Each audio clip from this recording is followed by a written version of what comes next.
滴敲打着窗口，带着黑夜撕开我伤口。你的模样在记忆中停留，不曾模糊，却牵不到你温暖的手。带着伤痛在雨中行走，徘徊在午夜的街头。暮色深处，你向我挥挥手，留下一抹微笑，不再回头。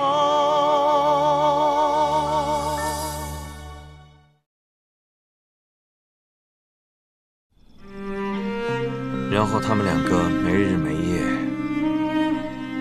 无休止的争吵打架，终于有一天，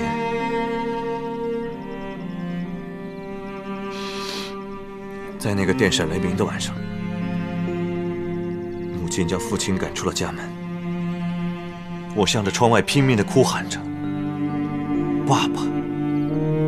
他还是走了。那后来呢？再也没有回来。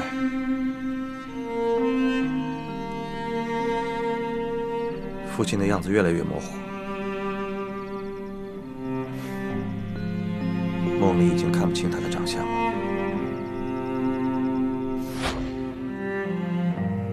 树洞先生，知道我为什么喜欢这首曲子吗？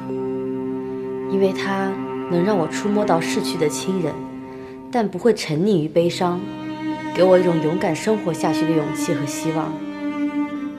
树洞先生，也许你无法体会失去至亲的伤痛，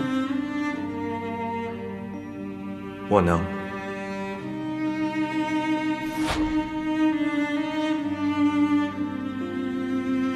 树洞先生，我明白了，我们都是内心寂寞的人，因为想念亲人而寂寞。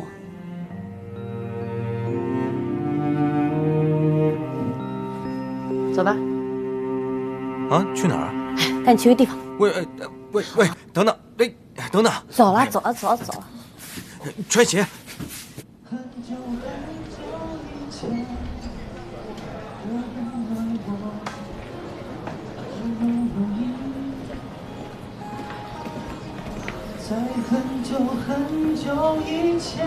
两杯茶，你喝点什么？2杯长岛冰茶。好的，请稍等啊。哎，他还在这儿，真好。看不出来你竟然爱喝这么烈的酒。看不出来吧？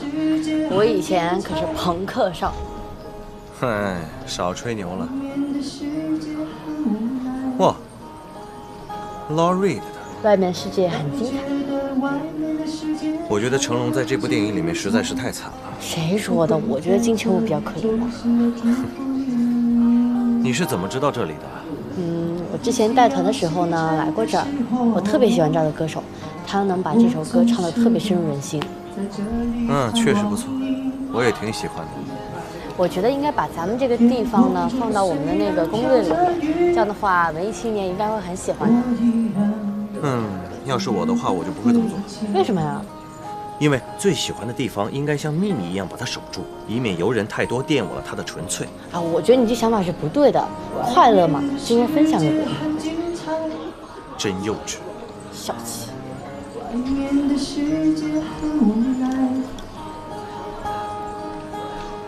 让你觉得外面的世界很精彩，我会在这里衷心的祝福你。每天夕阳西沉的时候，我总是在这里盼望你。天空中虽然飘着雨，我依然等待你的归期。好，谢谢我们小马哥的精彩演唱。耶！今天呢，给大家分享一下一件开心的事儿。今天呢是我的好朋友宁夏女士的生日，她的同伴呢赵丹乔先生今天要演唱一首《Perfect Day》，送给我们美丽可爱的宁夏女士。不，哎呀，来，不行。来，看来我们大家的掌声不够热烈呀，掌声再热烈一点好吗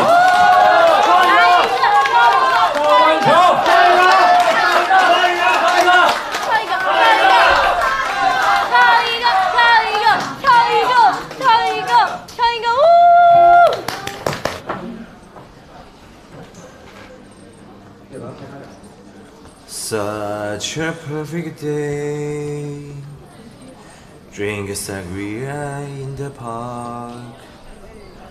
And then later, when it's getting dark, we go home.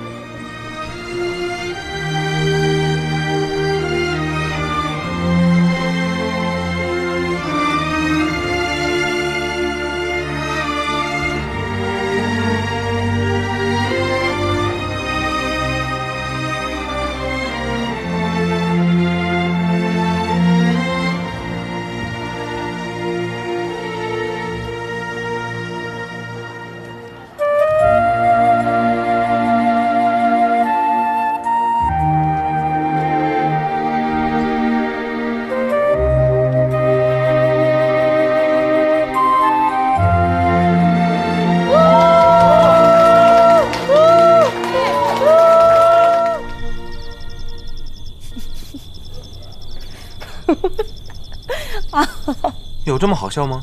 那可不，没想到不可一世的赵总居然是一个音痴。哎，像我这种帅哥还需要唱歌吗？只要站上台就能迷倒一片。想当年在大学时候的我，哎呀，行了，自大狂，真的是好汉不提当年勇。今天真的是你的生日，我要不说是我生日，你能上台啊？好啊，你这样的激怒。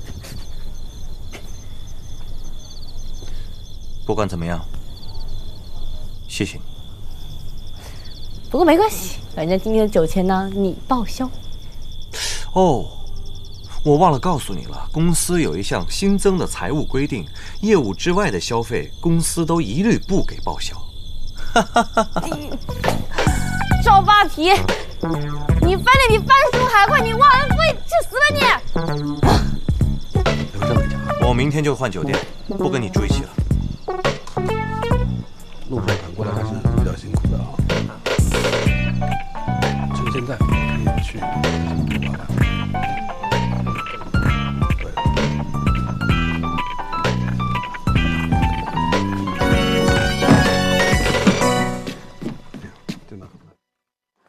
跟酒店集团的孙董事长预约洽谈订购事宜。11点，高尔夫协会周会长商讨蓝桥高尔夫俱乐部承办的高尔夫精英大赛，然后共进午餐。下午1点半，拜会省旅游局新任局长。4点到达机场去北京。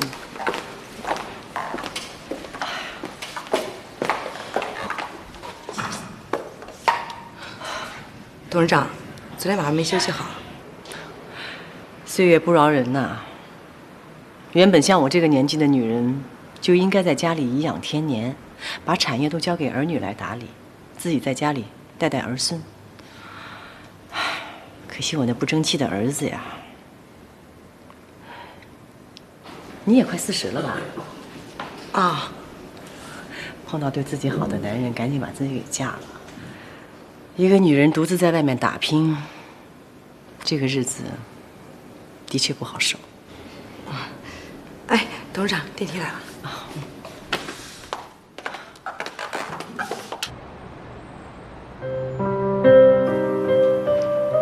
冯静瑶最近有什么动静？他还在打宁新的主意，想挖他去爱德华新成立的品牌管理公司。他动心了？没有。珠宝秀暂时告一个段落了，宁新也就不再负责相关事务，包括生活管家。这样吧，你通知人力资源部调宁新来董事长办公室，你也需要一个助手，他来了之后可以帮你分担掉一些杂物。是，董事长。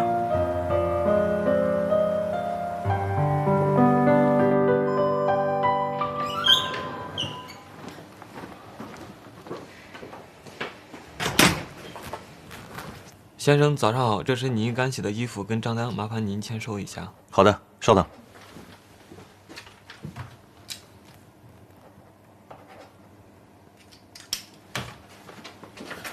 谢谢。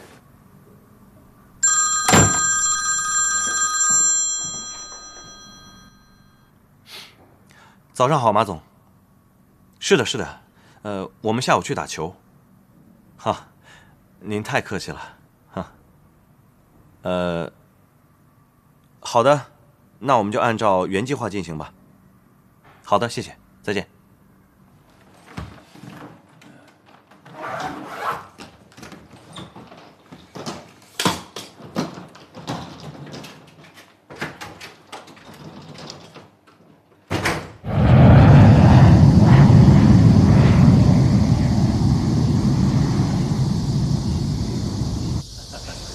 赵总啊，你现在的球技见长了。哈哈，你又在夸我。我的秘书啊，他也会打高尔球。你看一下，我们组个队 PK 一下。好啊，没问题。先休息半小时，然后再开始。OK， 我们一会儿见。好的，一会儿见，拜拜。老公，我不会打。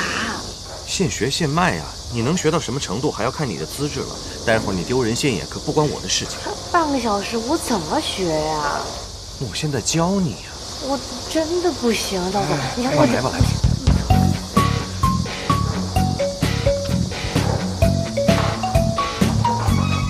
这是球垫，站上去。7号点。好，拿着站。放那么高干嘛？放低一点。拿好了，像我这样，啊。双腿与肩同宽，瞄准球，不是这么握的，像这样，交叉，握紧了，好，差不多。好了，准备好了，好，顶顶球，向前推，好吗？走，看到了，就这么简单，自己试试。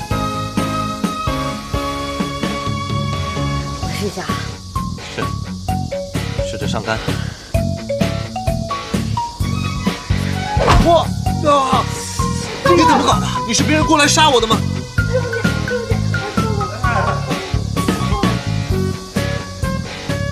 别打了，真是笨。赵总，赵总。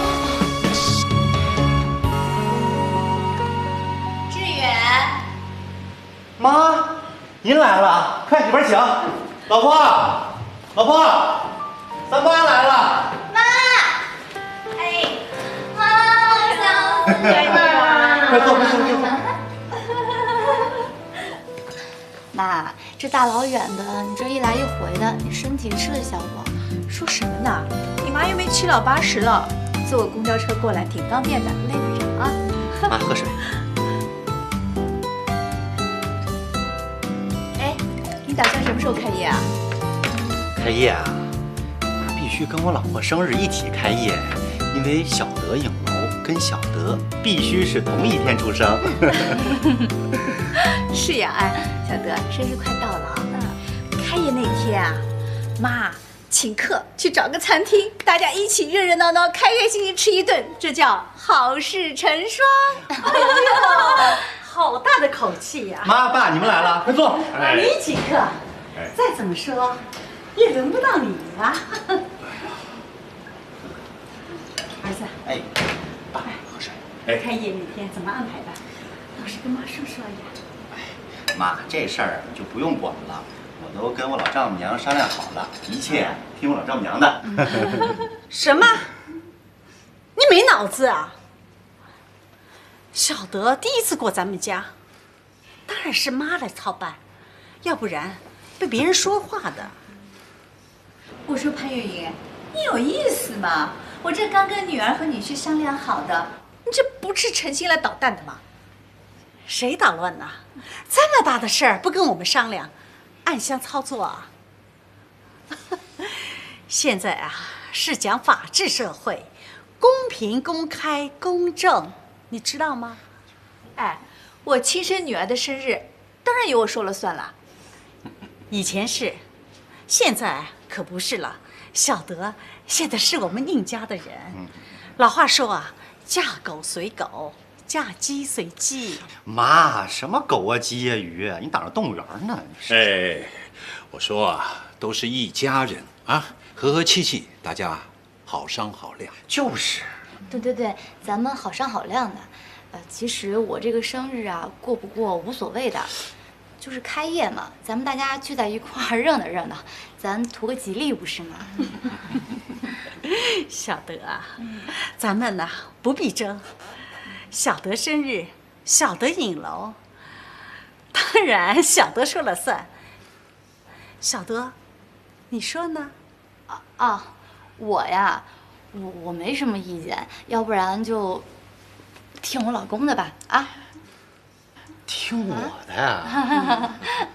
要不然等我2个姐姐来了，咱们一起好好商量商量，好不好？哎，不行，你们家那2个丫头厉害着呢，来了肯定向着你们，今天就要定。要不然就听您的吧。你看我们小德真有眼光啊，找个这么好的女婿。哎，关键时刻女婿还是向着丈母娘的。俗话说，一个女婿半个儿，一点都没有错。臭小子，像谁呀？一点都没骨气。像谁？像我老爸呗。哎，臭小子，拿我开涮啊？没有。跟你妈拿包啊，我愿意。爸妈，刚才我妈都说了，她听我的。要不然这样吧，咱们吃饭的地方咱们一块儿想，然后请客的这个钱呢，咱们就1人1半。那也行，这样行不行啦？行。哎，志远，你大姐二姐来过吗？那个我大姐来电话了，说她最近挺忙的，可能忙完再过来。我二姐呢，今天从外地出差回来，可能晚点过来。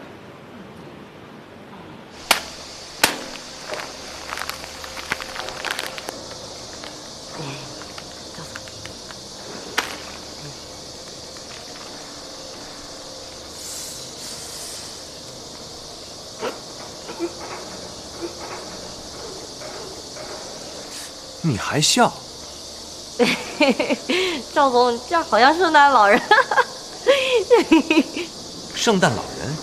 我要是圣诞老人的话，早就拿驯鹿撞死你了。赵总，我说我不会打，你偏让我打。我怎么知道？你居然这么蠢啊！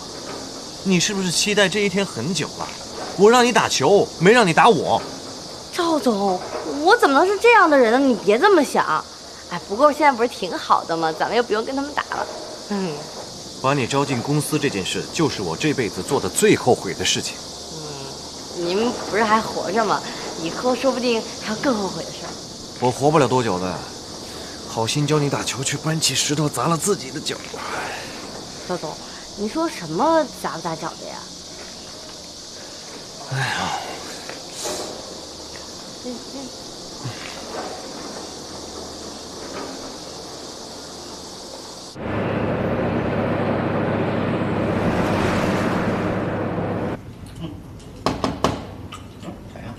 来了，谁呀？我。二姐。志远，我来看你们了。欢迎啊。志远，等等，小德。哎呦，我打球回来饿死了。哎呀，这么多好吃的呀，太丰盛了吧。二姐，咱晚上喝点啊。哎，没问题，这么多好吃的，多喝几杯。哎呀，这儿还挺像模像样的，肯定能赚大钱。姐，这不多亏你吗？又出钱又出力的，要是没你的话，我估计我们这个影楼都不一定开得起来呢。哎，别这么说，还得靠你们自己。谢谢你。哎，又谁啊？大姐，今天怎么了？全来了。大姐，姐，怎么这么巧？多亏我多拿了1副碗筷，我掐指一算，我大姐就来。来，你这效率可真高，这么快就能。夫妻同心，其利断金呐。一人一瓶啊。嗯，你别喝啊。好的，知道了。来，庆祝我们影楼第一天开业啊！干杯！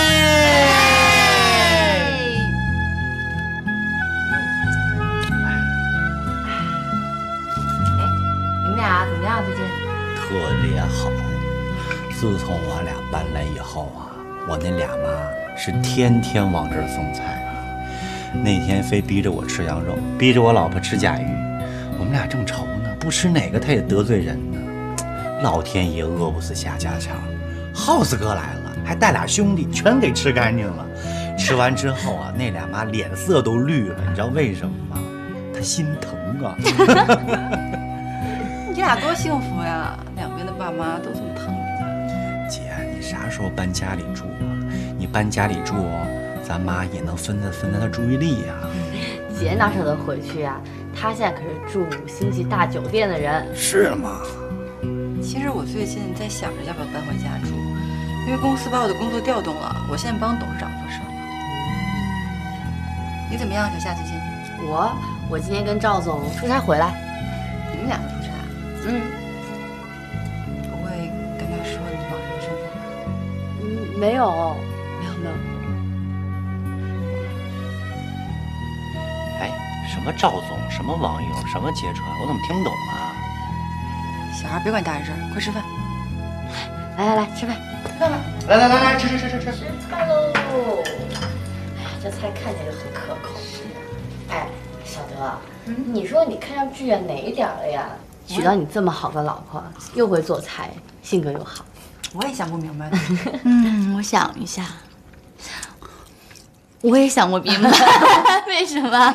你们俩呀，一点都不了解我，我优点很多呀，没钱、没房、没车，啊，这是缺点啊。但是我有一颗爱我老婆的心呐。你还有一张会说甜蜜语的嘴。太肉麻了，这两个人真的是。快吃这个，我拿手菜。好。你说，牛郎织女1年只能见一次，但却可以恪守爱情的承诺，不离不弃。但现代人呢，明明有 QQ、email、WeChat， 有手机，可以天天见面，随时联系，但是恋人之间的关系却那么脆弱。所以说，爱情不在于距离，在于心与心的感应。小夏，你再帮我一个忙，你黄小豆的身份我要再用一阵子，因为有一些工作上的事情，我还要拜托到赵丹桥。你放心，我很快会把这个身份还给你，到时候我也会和他解释清楚。行吧。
树洞先生，咱们明天见吧。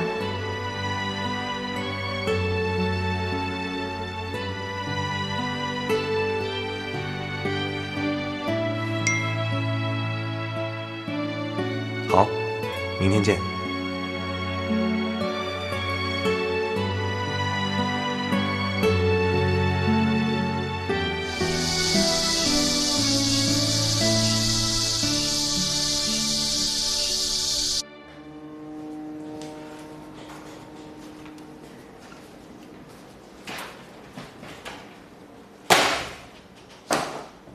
你们这都开心什么呀？啊，太让我失望了！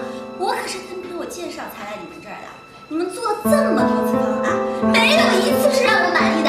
李小姐，您的要求呢实在太抽象了，不仅我们实现会有难度，而且效果也达不到您的预期设想呀。我花了那么多钱，不是来听你说这些的。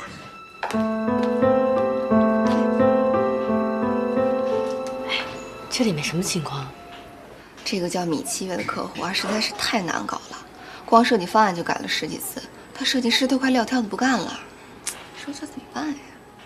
这什么案子啊？蜜月旅行。蜜月旅行。哎，要不交给我吧？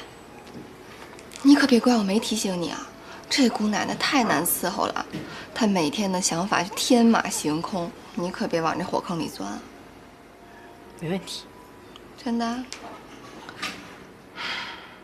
我跟北方呢要手牵手，站在悬崖边上，后面是一望无际的大海，好像全世界只剩下我们2个人。然后北方低头吻我，海鸥从身边飞过。哎，得让摄影师帮我拍下这一幕啊！等以后结了婚，我就把这照片挂在床头上。李小姐，你这说的画面还挺美的，是吧？你也觉得啊？是是，但是现在这生态环境要找这么多海鸟还真不容易，而且跟小动物接触起来呢，虽然说想象中挺好的，其实啊可麻烦了。哎，我跟你说，我们之前啊有一对客户说要去看北极熊，我们就千方百计在北极给他安排了住宿的地方，到最后这俩人他们都没有敢接近北极熊，你知道为什么？为什么呀？我这一接近还不得被吃了呀？不会吧？我看网上那些北极熊的照片，那都是萌萌哒。网上照片那可不都萌萌哒吗？但是真实时候真的不是这样的。哎，我跟你说，我们还有一个客户说要找那个吴宇森电影的感觉，我们就给他在旅游的地方找了一个厂房，改了一酒店，他们不满意啊，说要那个什么，就是一堆鸽子从背后哗一下飞起来的感觉，我们就给他找了一个广场，到最后一张照片没拍上，你知道为什么吗？为什么呀？这姑娘打鸽子屎都来不及呢。你到底想说什么？李小姐，您接受后期嘛，P的跟真的一模一样。不接受，我花那么多钱，你几只鸟都给我弄不来。几只鸟呢也不是找不到，但鸟跟人不一样啊，这不听使唤呀。那不就是啦？你也知道你是人，他们是鸟，他们还能不听你的？这说的，那这样吧，我们尽量给你安排哈，但是现在时间紧急，怕跟想象中不一样，没有那么完美。哎呀，行了，你就别啰嗦，你就去找吧。啊，对了，我呢在旅行之前还想做一个订婚派对，这个也交给你们做吧。订婚仪式？哎，李小姐，我们这个是旅游公司，不是婚礼公司。我这又不是婚礼，这只是一个演习，为以后正式结婚做准备的。我这一辈子就结这么一次婚，必须得绝对的完美。你就当我现在就开始旅行了，这个订婚仪式呢，只是整个旅行中的一部分。行，那您有什么要求吗？反正地方得大，环境得好，什么鲜花气球都给我铺上。现场得请个乐团，全程演奏，别弄个 iPad 就在那儿放，太 low 了。还有停车的地方得方便啊，到时候我们北方的客人可都不简单。摄影师，对，摄影团队必须得专业，必须帮我拍的美美的，一次不行，开了重来。这照片可都是留给外人看的，必须得做到绝对的完美。行，米小姐，那您的要求我们都记下来了。这样吧，我们先安排好场地和设施，到时候您可以过来看看有什么需要改进的地方。行吧，那就交给你们了。我先走了。不送了啊。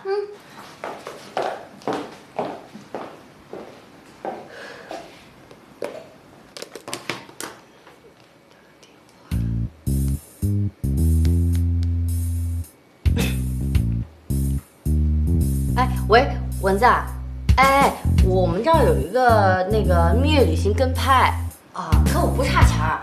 我跟你说这不会是米七月吧？当时我帮他拍写真，真烦死我了，这活我接不了了。哦，行啊，谢谢啊。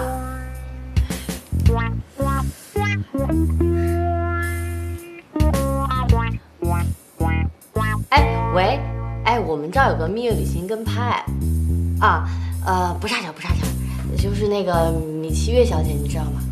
啊，是那个米七月呀。哎呦，小佳，你看我这也挺忙的，你还是找别人吧。我这样。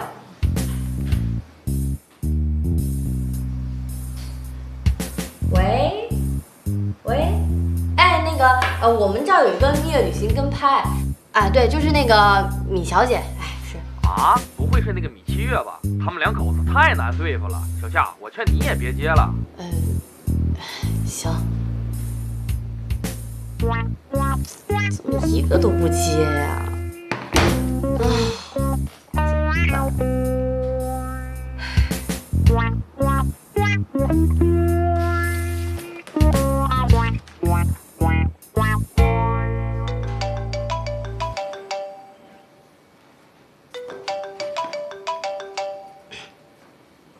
喂，志远呐？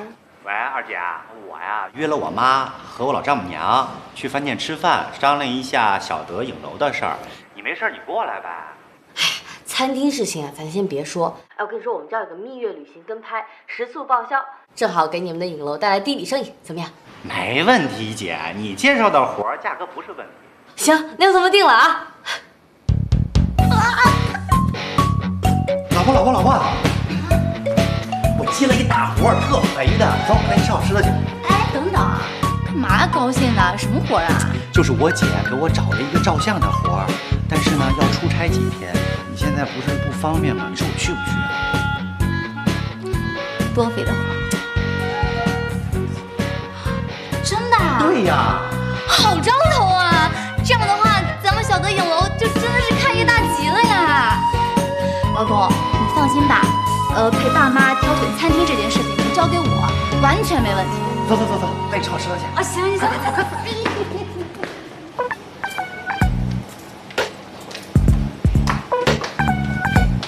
这电影婚宴的菜都给我按照指定的标准的，食材都给我当天空运的，不但好吃，摆盘要好看，关键的是要有表演性。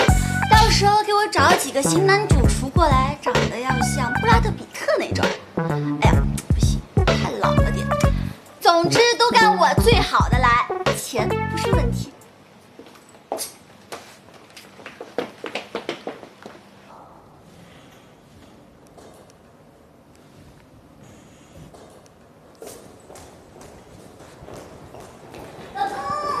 哎，你来了，米小姐。老公，我跟你说，我刚才在后厨还有宴会的所有事项都已经安排好了。行，你决定。到时候我跟我老公就从这儿走进来，然后呢，要一个那个从上往上的，然后很高的那个摇臂。对，摇臂啊，摇臂来几个大全景，然后呢，我跟我老公就跳着舞走进来。到时候记得给我那个撒花啊，然后把我拍美一点儿，最好要那个逆光的那种效果。再要那个从地上像那个火车一样推进来的，轨道。对，轨道牌。老公，你觉得怎么样？行，听你的。这订婚仪式也要伴郎伴娘啊？这个简单，你有好姐妹就可以啊。这一时半会儿的上哪找啊？一看就没朋友。夏夏，你结婚了没啊？没有啊，单身。夏夏，那就你做我的伴娘吧。我这样不好吧？得是好朋友才行啊。这有什么不好的呀？你又没有男朋友，又没有结婚。再说了，我是你的客户，你为我服务是应该的，对不对？再说，我到时候你站一天，我给你1个月的工资好了。真的？那可以。好，就这么愉快的决定了。小夏，你到时候呢就打扮的美美的，站在那里帮我招呼客人，说不定还能被谁看上，我还能促成一段美好的姻缘的。就这么办了。至于伴郎嘛，快，这个伴郎的人选我早就想好了，礼服都准备好了，就让马虎做我的伴郎。哎，等一下，这个马虎是一只狗啊？人谁能穿你这衣服啊？马虎是我最亲密的朋友，他是我的宠物。不，这个不合适吧？你让人宁哲是怎么想的？这有什么不合适的呀？马虎是我最亲密的朋友，而且他是我从小一起带大的，我就是要让他做我的伴郎。再说了，我亲戚朋友怎么看我？狗怎么了呀？有时候人还不如狗呢。反正啊，我就是要马虎做我的伴郎。行，你马虎前马虎后的啊，那你跟狗过一辈子吧。你给我站住！哎，李小姐，别着急，我去追啊。啊，拿着看一下。李小姐，你让狗当伴郎，你太有才了。你有才呀！哎，米小姐，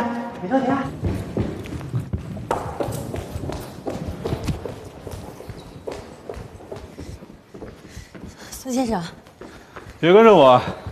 孙先生，你别生气啊，你听我说。怎么了？孙先生，这都快要结婚了，有什么话不能好好说呀？不就是结个婚吗？你看他在那儿，天天找茬，不是这个不行就那个不行。这个是我的俊，那个是我的俊，合着他这辈子什么都没干，光做梦了。哎呀，我特别能够理解你，但是哪个女孩不爱幻想啊？而且婚礼对女孩来说很重要的，最关键的是米小姐付出那么多心血，你好歹要理解一下嘛。我说的有道理吧？行，你们都是女人，我说不过你。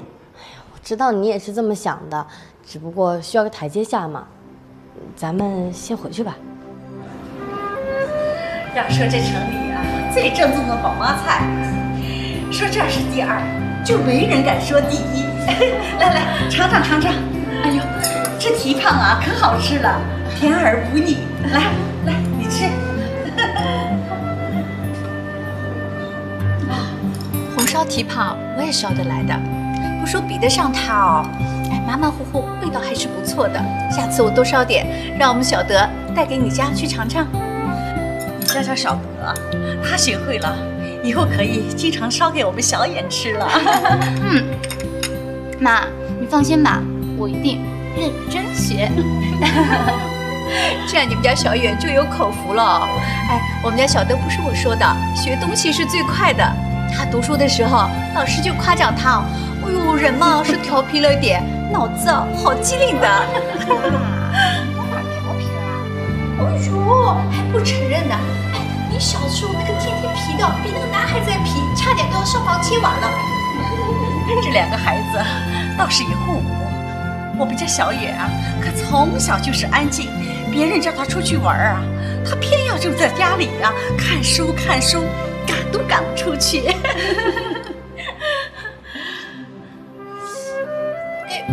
我觉得这家餐厅好像也蛮一般的哦。你看这菜也没有什么太特别的名堂，家里都说得出来的，还大老远跑到这里来吃。现在年轻人啊，都喜欢那个创意菜，是吗？哎呦，什么创意菜啊？一中一西，不伦不类。洋泾浜，我觉得啊，还是传统的菜好吃，合胃口。这个个人就太保守了，还一成不变的守旧。老潘啊，我看呀，你应该多跟时代的脚步了。什么？我跟不上形势。我看书、看电视、看报纸，这是我每天的必修课。看电视啊？哦呦，每天在家抱着电视看，当心看出那个白痴病的。你会上网吗？会微信吗？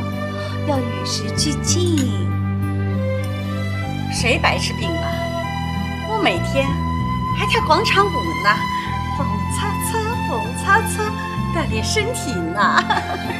你们家老宁啊，真的是放心哦，还跳广场舞，跳广场舞的老头子可多了。你和我说什么？我去勾引老头子吗？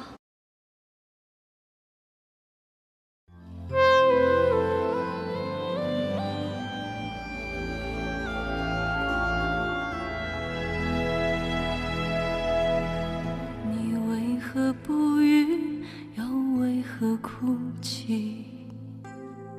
是否那忧伤的旋律勾起你的回忆？过去都已过去，都已经过去，如何才能够抚平伤的涟漪？你为何冷漠，又为何远离？是否有太多的忧伤蹒跚你的步履？寒冬去春又来，冬去春又来，这样的时光谁也不曾经历。